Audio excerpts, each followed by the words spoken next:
We begin with the election of Michael Steele to head the Republican National Committee.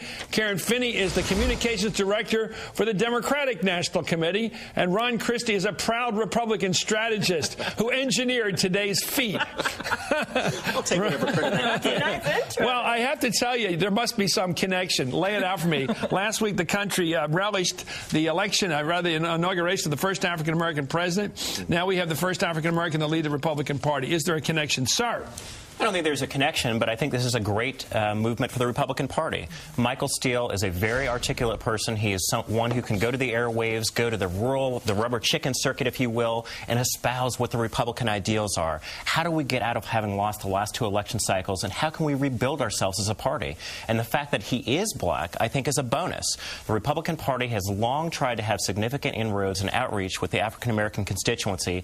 Now you have somebody who is very comfortable in different environments, who can make those inroads and that outreach, and then he will be taken seriously. I think it's great for the party. Well, I voted for the guy last time when he ran. Oh, I'm sure you did. Oh, for the Senate. Oh, yeah, I thought he'd be a good senator. And by the way, I think he is. I disagree with you, Ron. I think it's ridiculous for you to say it's not connected. I think the fact that he's African-American is probably a big plus for the Republicans right now, whereas a couple of years ago it may not have been a plus. No. I didn't say that. I think it's a plus that he's black, but I'm saying, again, we have to recognize he is a very strong leader who happens to be black. Republicans don't look at people based on the color of their skin. So that's what I'm saying. Except the fact that you don't believe in identity politics. It's not just about skin color. The challenge that the Republican Party is really at a crossroads, and they really had to decide, do we go back, do we go forward? Michael Steele is an outsider. He's not an RNC member. He's kind of a different guy, not a creature of Washington necessarily. So I would hope that part of what the members of the Republican... He is establishment. But I think part of the Republican... But I think part of what the Republican Party realized is, we can't keep catering to the far ideological right and think we're going to win elections. That's just good politics. So whether it's,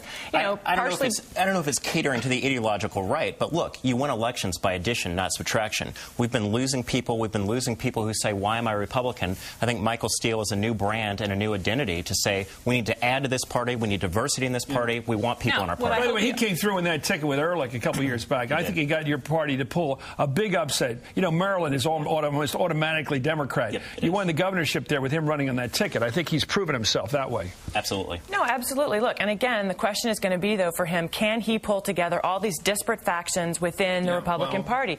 You've got Sarah Palin coming to town this weekend, a darling of the far right. You've got Rush Limbaugh out there, another darling of the far right. Ron Christie trying to pull. He's articulate. That's good. He's going to need it. No, you said he's articulate. Who's articulate? No, look, you called him that, so we can go on with him there. I wouldn't choose that word, but go ahead. Here he is. Just kidding. Just kidding. I know. Here he is. We're going to bring this party to every corner, every boardroom, every neighborhood, every community. And we're going to say to friend and foe alike, we want you to be a part of us. We want you to work with us. And for those of you who wish to obstruct, get ready to get knocked over. Whoa. Was that fighting words to anybody who doesn't want a big tent, Ron? I don't think so. What was it when he said get ready to get knocked over? What's he mean? I think what he's talking about this culture in Washington, D.C., and we see it with the new Obama administration. If you're not with us, if you're not, Obama's great, hope and change, and Speaker Pelosi, then suddenly you're part of the problem, not the solution, and you're not for bipartisanship. Well, what's he mean by knock you over? No, that's exactly what he means. That is exactly what he means. I heard it when he said it live. That is how I perceived it. Because he does not want obstructionism to persist in this country. You need to get out of the way. He's going to knock you over. He doesn't want people to be obstructionists. He wants people to work together. That's what he's meaning. He wants to knock the people. That people want really means, though, Ron. Karen, what he's saying is those people who are for the status quo in Washington, who are for gridlock, those people who are getting their ideological tents, who don't add to the solution, get out of the way. Well, and again, that's what he been means. A major part of the Republican Party for the last 8 years, and maybe they've learned their lesson. Now, my favorite part of his speech is something that sounded a lot like a 50-state strategy to me, actually. It sounded like your guy. It sounded a lot like my guy. But wait a second. I want to go to what you're saying. It's interesting how the Democrats say that, if we get a Barack Obama in, we're going to have a new spirit and a new tone in Washington. Speaker Pelosi is going to bring a new sense of civility. Look what we've seen since the new president's been in office and the Speaker has been running the House of Representatives. He's gone up to the Hill several Absolutely times, not. invited people over for cocktails. That is part of the new civility. No, we had a bipartisan vote, Republicans and Democrats standing together, that said that this stimulus bill is not going to stimulate the economy. The Speaker and the President could not put their ideological differences aside to work with Republicans. Okay, I thought it was ridiculous. Here. I want to talk about the Republican Party, how it's advancing here, if you want to talk about that or talk about this other old fight here. Okay. By the way, here's a big fight going on here. It's a battle between the activists in the Democratic Party, the base, if you will, going against Rush Limbaugh. They're running this ad in Vegas, in Cleveland, in Philadelphia. It targets Republican Senator John Ensign, but it's a cookie-cutter ad. They're running it everywhere against the targeted Republicans. Here it is. We can understand why an extreme partisan like Rush Limbaugh wants President Obama's jobs program to fail, but the members of Congress elected to represent the citizens in their districts, that's another matter. Now the Obama plan goes to the Senate, and the question is, will our Senator John Ensign side with Rush Limbaugh too? I hope he fails. Or will he reject the partisanship and failed economic policies of the past and stand up for the people of Nevada? Call Senator Ensign now at 202-224-3121. Tell him he represents you, not Rush Limbaugh. Okay, and here's Rush Limbaugh responding to that series of ads. This ad is aimed at these senators. It's about getting them to buckle. And here again, in this ad, all of this concern for the Republicans. All this concern to save the Republicans. Why does MoveOn.org and why do the unions want to save Republicans? Why do they want the Republicans to, well, do the right thing? Don't they want the Republicans to fail? Why not wipe them out? If this plan's going to be so great, do it alone, get all the credit for it, and freeze the Republicans out.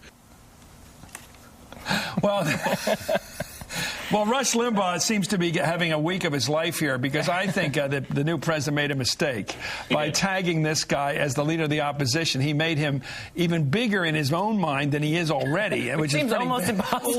Wait, the two of you, I can't let the two of you. No, Ron, here's the thing. Anybody who says that you want the president to fail, you might as well say you want the country to fail. We are all in this together, and we can't afford for the president to fail. So I salute Americans United for putting that ad out there and putting people on notice. They need to make a choice. Are you going to listen to the American people and go with change, or is this the guy that's running the party? That ad is a disgrace. No, it's not. If you look at what Rush Limbaugh actually said, he said, I want you to fail. He said, actually, I have the transcript right here if you'd like me to read it to you. He said, he is an American. He's my president. I look at him and I judge him based on his opinions and based on his policies. And he said he did not want to saddle his kids or the kids for the American future with liberalism and socialism. And that's what he wanted to fail. Wait, Karen, wait. I didn't interrupt you, Karen. I didn't interrupt you.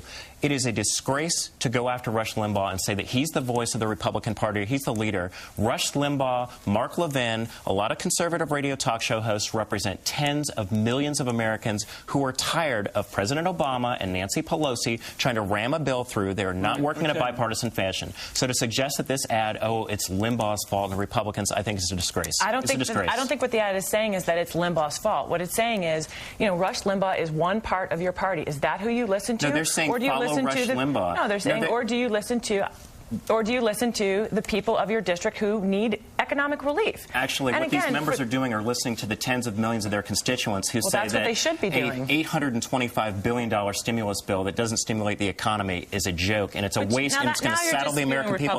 No, I don't actually talk in talking points. No, I can give you economic statistics. You don't want to go there. Create 4 million new jobs? I think that number is a lie. The Joint Committee on Taxation said that they don't know how many jobs it create. The Congressional Budget Office said they don't know how many jobs it would create. Of the $350 billion in new spending, Karen, they say that only $26 billion is going to go out in the first fiscal year and $110 billion is going to go out to directly stimulate the economy in the next 2 years. The remainder of that $825 billion is going in the out years, which is not going to stimulate the economy. Let me ask you a question about the synchronicity, though. John Boehner, the Republican leader in the House, told his members the other day, before he even met with the president, or they met with the president, vote to a person against this package.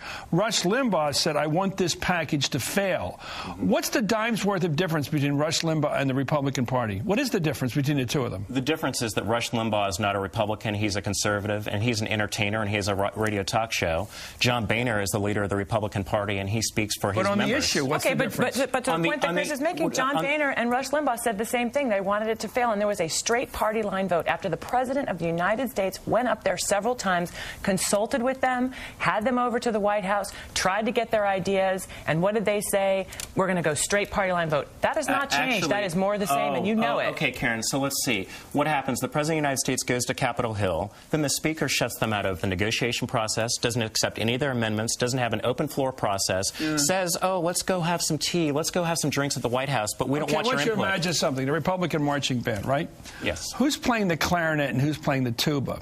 I would say that in your brain you're agreeing that John Boehner's playing the clarinet and Rush Limbaugh is playing the tuba. Thank you, Karen Finney. Think about that for a minute. I like metaphors. Ron Christie agrees with me. The tuba player is the big guy in Miami.